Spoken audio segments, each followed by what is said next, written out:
Hi, I'm Kevin Drewley of the King County Chronicle here with Chronicle Sports Editor Jay Schwab, presenting to you our girls softball postseason preview video. Just have a few things we're going to hit here with Jay, so we'll dive right in. First, St. Charles North, a team a lot of people are talking about, just a couple of regular season losses and a lot of talk just before the season, and especially as the season's gone on. What do you think of North? What do you think of the draw, and how do you see things going?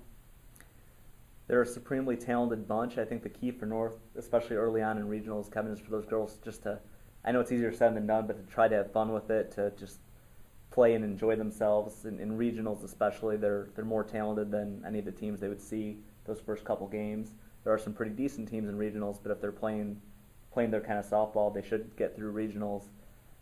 Then after that, there's a temptation. A lot of people are already kind of thinking of a possible sectional championship matchup between St. Charles North and Elk Grove Village.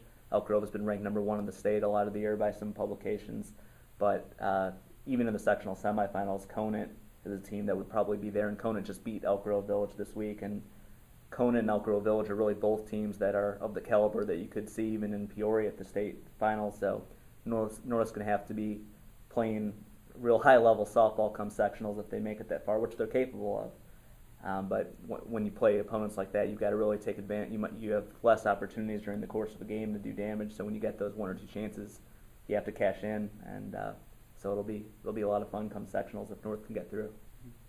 Also in 4A, both Batavia and Geneva really seem to have similar seasons. Both turn things around and big years for the program. But then the pairings come out, and the reward is kind of a tough draw, and two big teams that they could potentially see. Just with the Bulldogs and Vikings, how do you see things?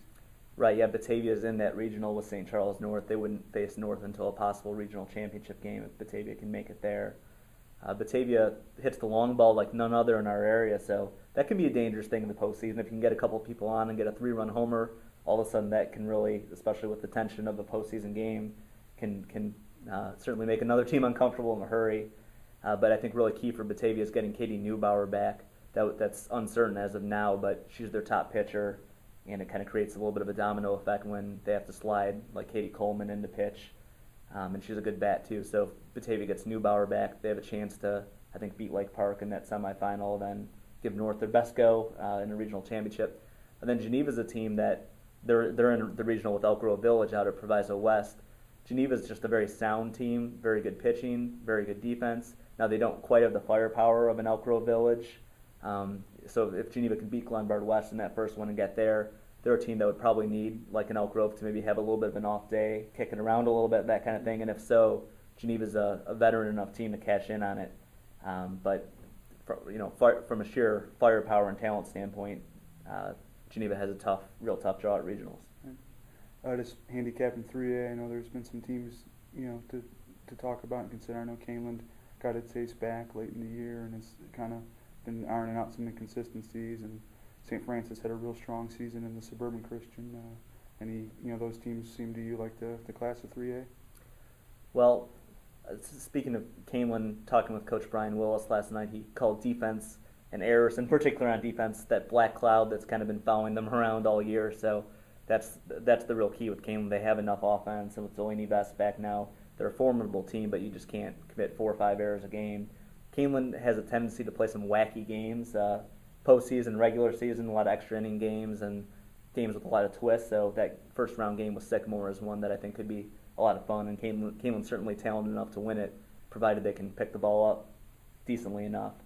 And then St. Francis has been unbeaten in the Suburban Christian Conference. They're another team locally in 3A that I would say of our 3A teams in the area, they're probably the team that has the best chance to get through to sectionals and maybe even do something beyond that. Mm-hmm. All right, well, we appreciate you tuning in here to kcchronicle.com. Certainly keep watching, and we've got that baseball preview video up with former St. Charles East coach Mark Folks. But yeah, stay tuned to the multimedia. Keep picking up the Chronicle.